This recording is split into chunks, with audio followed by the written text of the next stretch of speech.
ओम नमो भगवती वासुदेवाय नमो। नमस्कार बंधुगण आपण मानकु आम यूट्यूब चैनल को स्वागत। एबेठु आपण होई जांतु रेडी, कारण भगवान श्री गणेश और माँ लक्ष्मी को आशीर्वाद जदि आम आपण मानकु कहिबु विशेष भावरे आपण मानकु मिलिबाकु जाउची बहुत बड़ आगामी 7 दिन रे खुशी खबर। घर घर को जाई आपण मिठा बांटिबा पई होई जिबे रेडी। जदि कहबा ए 7 दिन समय रे भगवान श्री गणेश आउ माँ लक्ष्मी को आशीर्वाद बहुत ही भल समय रहिबाकु जाउची। आज केवल नसीबवान रह ए वीडियो को ही आपण माने देखि पारिबे। बहुत ही महत्वपूर्ण वीडियो आपण मानक पई रहिबो। आपण मानक कहबो कि ए 7 दिन रे रिद्धि सिद्धिदाता भगवान श्री गणेश को आशीर्वाद गजकेशरी जोगर मध्य निर्माण हेबो। आउ एहा सहित धनर देवी माता लक्ष्मी को कृपारु महालक्ष्मी जोग, धन जोग एवं 2टी राजयोगर मध्य विशेष भाव निर्माण हेबो, जहा द्वारा ए 7 दिन समय आपणक पई बहुत ही भल दिन साब्यस्त हेबो। प्रतिटी घर को जाइके आपणक मिठा बांटिबा पई पड़िबो। विशेष भाव ए खुशी खबर आपणक प्राप्त हेबाकु जाउछि। भगवान श्री गणेश माता लक्ष्मी को आशीर्वाद ए 7 दिन रे अनेक प्रकार लाभ, धन लाभ, बड़ बड़ खुशी खबर एवं अनेक सारा लाभ आपणक प्राप्त हेबो, जहाद्वारा आपणकर संपूर्ण जीवन बदली जीव। से खुशी खबर कौन आसतु जानिबा, सेतिपई वीडियो को पूरा शेष पर्यंत देखंतु। आ शेष रे वीडियो को निहाती भाबरे देखंतु। वीडियो को आदौ भी मिस करंतु नाही, कारण ए वीडियो आपण मानक पई बहुत ही महत्वपूर्ण रहिबो। ए वीडियो रे आपणक पई आगामी 7 दिन रो संपूर्ण विषय रे सठिक राशिफल मु आपण मानक पई नै करी आसीछि। तेणु वीडियो शेष पर्यंत निश्चिंत भाबरे देखंतु। या पूर्वरु कहिबी भगवान श्री गणेश माता लक्ष्मी सच्चा भक्त होइतिले वीडियो को लाइक करंतु। कमेंट बॉक्स रे जय श्री गणेश, जय माँ लक्ष्मी बोली अवश्य लिखंतु, जहाद्वारा आपणकर सब मनोकामना पूर्ण हेबो। आसंतु जानिबा केमिति रहइबो आपणक पई भगवान श्री गणेश माता लक्ष्मी आशीर्वाद आगामी ए 7 दिन विशेष भाव स्थिति। जदि विशेष भाव में आम आपको कहबू आपणक पई भगवान श्री गणेश माता लक्ष्मी आशीर्वाद ए दिन बहुत ही भल दिन रहिबाकु जाउछि, जहाद्वारा आपणकर सबु दुख कष्ट दूर होई जिवो। परिवार रे धन दौलत सुख समृद्धि मध्य बढ़िबो एवं जीवन साथी प्रेम संबंध आहुरी अधिक मजबूत हेबो। आपण समस्तक पई ए समय बहुत ही शुभ समय चालू अछि। आपण समस्तक पई जदि कहबा नुआ चाकरी मिलिबार विशेष रूप रे जोग मिलुछि। अचानक धन रे वृद्धि हेबो। आर्थिक पक्ष मध्य काफी मजबूत हेबार ए दिन रे विशेष भाव रे आपणक पई नजर आसुछि। जहा चाहिबे से सबु आपणक विशेष भाव रे ए सबु दिन रे प्राप्त मध्य हेबो। मानसिक भाव रे आपण खुशी मध्य अनुभव करिवे। प्रतिटी स्थिति आपणको मिलिबो। अटकी थिबा कार्य मध्य आपणकर पूरा हेबार जोग बनुछि। आपणक योग्यता एवं प्रतिभा करी लोकंक सामना को आसीबो। ता सहित आज आपणको विशेष रूप रे विजय प्राप्त हेबो। आपण आपणक दिन चर्या रे नेकी आगो को बढ़िबे, जहा द्वारा आपणकर व्यक्तित्व रे आश्चर्यजनक निखार मध्य देखिबाकू मिलिबो। संतानक शिक्षा आउ क्यारियर संबंधित कौनसी बड़ निर्णय मध्य आपण नहीं पारंती। विद्यार्थी को पाठपढ़ा आउ क्यारियर संबंधित समस्यार समाधान होई जिवो, जहा द्वारा सबुथिरु आपणको खुशी मिलिबो। आपण आपणकर कौशल क्षमतार भरपूर व्यवहार करंतु। बड़ वृद्ध लोकंकर आशीर्वाद आउ कृपा मध्य आपणको ऊपर बनी रहिबो। स्वास्थ्य रे सुधार आसीबा कारणरु आपण निज भितरे गोटे नुआ ऊर्जा को मध्य अनुभव करिवे। आ पूरा आत्मविश्वास सहित निजर कार्य प्रति ध्यान देबा आरंभ करिवे। कौनसी संपर्कियों को संबंधित कौनसी शुभ समाचार मिलबार मन प्रफुल्ल रहिबो। ता सहित जदि कहिबा आपण व्यवहार कौशल नजर आसीबे। आपण बुद्धिमत्ता होशियारी रे सब कार्य को मध्य करि नेबे, जहा द्वारा आपण को काफी खुशी रे मध्य अनुभव होई जिवो। आसंतु जानिबा आपणक पई कोन नेगेटिव रहिबो। जदि कहिबा सामाजिक मान सम्मान प्राप्त हेबार संभावना मध्य रहिछि।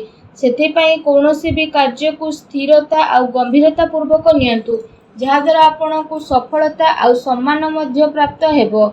एहा सहित अति संपर्कियों सह संबंध खराब हेबार स्थिति रहिछि। धन संचित करिवार प्रयास आपणकर विफल हेबो, तेणु सावधान रुहंतु।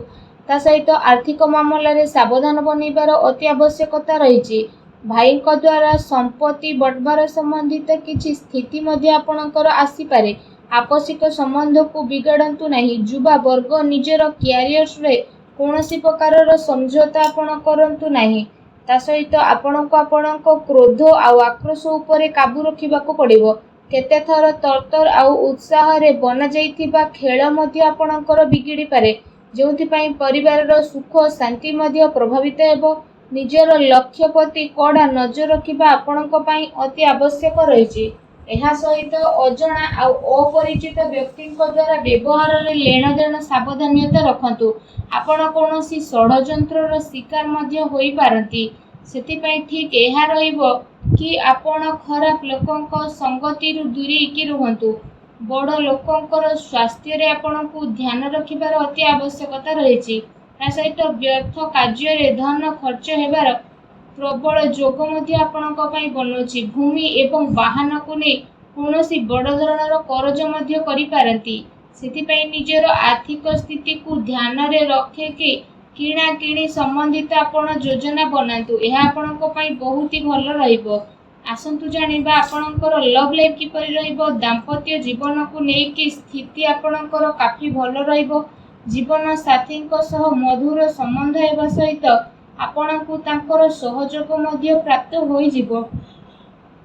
ଘର ପରିବାରର ସୁଖ ସୁବିଧା ପ୍ରତି ଆପଣଙ୍କର ପ୍ରାଥମିକତା ମଧ୍ୟ ରହିବ। ପତି ପତ୍ନୀଙ୍କ ଭିତରେ ସମ୍ବନ୍ଧ ମଧ୍ୟ ମଧୁର ରହିବ। କିନ୍ତୁ ସନ୍ତାନଙ୍କର କିଛି ଜିଦ୍ଦିପଣ ବା ନକାରାତ୍ମକ ରବୈୟା ଆପଣଙ୍କ ଚିନ୍ତାର କାରଣ ମଧ୍ୟ ବନିପାରେ।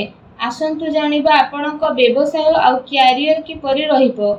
ବ୍ୟାପାରର ବିସ୍ତାରତା ସମ୍ବନ୍ଧିତ ନୂଆ ସମ୍ଭାବନା ଉପରେ ଆପଣଙ୍କର ବିଚାର ହେବ।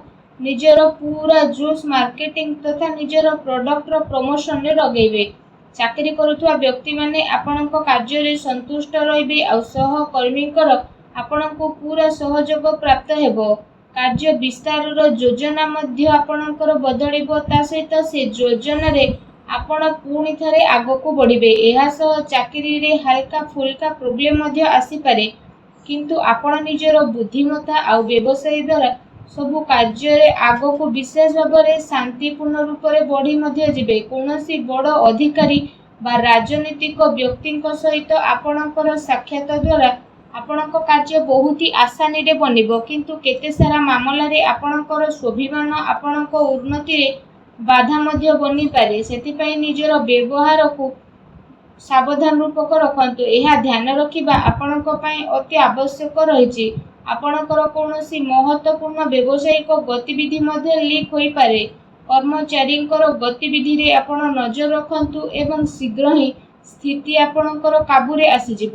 ସେଥିପାଇଁ ଆପଣ ପୂରା ଜୋସ୍ରେ ସହିତ ନିଜର କାର୍ଯ୍ୟ ପ୍ରତି ଏକାଗ୍ର ଚିତ୍ତ ରୁହନ୍ତୁ। ଆସନ୍ତୁ ଜାଣିବା ଆପଣଙ୍କର ସ୍ୱାସ୍ଥ୍ୟ କିପରି ରହିବ। ଯଦି କହିବା ଅତ୍ୟଧିକ ପରିଶ୍ରମ କାରଣରୁ ଥକାପଣ ଏବଂ କଷ୍ଟ ଭଳି କିଛି ସମସ୍ୟା ଆପଣଙ୍କର ଉତ୍ପନ୍ନ ହୋଇପାରେ। ଏହା ସହିତ ଅଧିକ ତେଲଯୁକ୍ତ ଖାଦ୍ୟ ଖାଇବା ଠାରୁ ଦୂରେଇ ରୁହନ୍ତୁ, ଅନ୍ୟଥା ପେଟ ସମ୍ବନ୍ଧିତ ସମସ୍ୟା ଉତ୍ପନ୍ନ ହୋଇପାରେ। ସେଥିପାଇଁ ସୁପାଚ୍ୟ ଭୋଜନ ଗ୍ରହଣ କରନ୍ତୁ। ଏହା ସହିତ ନିଜ ସ୍ୱାସ୍ଥ୍ୟକୁ ଆହୁରି ଅଧିକ ଭଲ ରଖିବା ପାଇଁ ଆପଣ ପ୍ରତ୍ୟେକ ଦିନ ଯୋଗ କରନ୍ତୁ, ବ୍ୟାୟାମ କରନ୍ତୁ ଏବଂ ସୁସ୍ଥ ରୁହନ୍ତୁ। ଆସନ୍ତୁ ଆପଣଙ୍କ ପାଇଁ କ'ଣ ବିଶେଷ ଉପାୟ ରହିଛି ଏ ଦିନରେ ବିଶେଷ ଭାବରେ ଜାଣିବା। ଏ ଦିନରେ ଆପଣ ସ୍ନାନ ଆଦି ବିଶେଷ ଭାବରେ କରିସାରିବା ପରେ ଗୋଟେ ମୁଠା ଅଖଣ୍ଡ ଚାଉଳ ନିଅନ୍ତୁ। ବିଶେଷ ଭାବରେ ଯେଉଁ ଚାଉଳ ଆପଣ ନେଇଛନ୍ତି ତ ସେ ଚାଉଳ ଯେମିତି ଭାଙ୍ଗି ନଥିବ, ସେ ଚାଉଳ ଅଖଣ୍ଡିତ ଚାଉଳକୁ ଆପଣ ନିଅନ୍ତୁ ଏବଂ ସେ ଚାଉଳକୁ ନେଇକି ଆପଣ କ'ଣ କରିବେ ନା ବିଶେଷ ଭାବରେ ସ୍ନାନ କରିସାରିବା ପରେ ଗୋଟେ ମୁଠା ଚାଉଳକୁ ତ ନେବେ, ତାପରେ ଆପଣ ସେ ଗୋଟେ ମୁଠା ଚାଉଳକୁ ମା ଲକ୍ଷ୍ମୀଙ୍କୁ ସ୍ମରଣ କରିକି ପ୍ରବାହିତ ଜଳରେ ଭସେଇ ଦିଅନ୍ତୁ ଏବଂ ଏହା ସହିତ ନିଜର ମନୋକାମନା ମଧ୍ୟ ମାଗନ୍ତୁ। ଏପରି କରିବା ଦ୍ୱାରା ମା ଲକ୍ଷ୍ମୀ ବହୁତ ଶୀଘ୍ର ପ୍ରସନ୍ନ ହେବେ ଏବଂ ଆପଣଙ୍କର ସମସ୍ତ କଷ୍ଟକୁ ମଧ୍ୟ ଦୂର କରିବେ। ଯାହା ବି ଆପଣଙ୍କ ଜୀବନରେ ଧନ ସମ୍ବନ୍ଧିତ ପ୍ରୋବ୍ଲେମ ଥିଲା, ସବୁ ପ୍ରୋବ୍ଲେମର ଅନ୍ତ ହେବ ଏବଂ ଏପରି କରିବା ଦ୍ୱାରା ଆପଣଙ୍କୁ ଶୀଘ୍ର ହିଁ ବିଶେଷ ଭାବରେ ଲାଭ ପ୍ରାପ୍ତି ହେବ। ମା ଲକ୍ଷ୍ମୀଙ୍କ ଆଶୀର୍ବାଦ ଆପଣଙ୍କୁ ପ୍ରାପ୍ତ ହେଉ। ସଚ୍ଚା ଦିଲରେ ଜୟ ମା ଲକ୍ଷ୍ମୀ ଅବଶ୍ୟ ଲେଖନ୍ତୁ ଏବଂ ଭିଡ଼ିଓକୁ ଲାଇକ୍ କରିବା ପାଇଁ ଆପଣମାନେ ଆଦୌ ବି ଭୁଲନ୍ତୁ ନାହିଁ। ଧନ୍ୟବାଦ।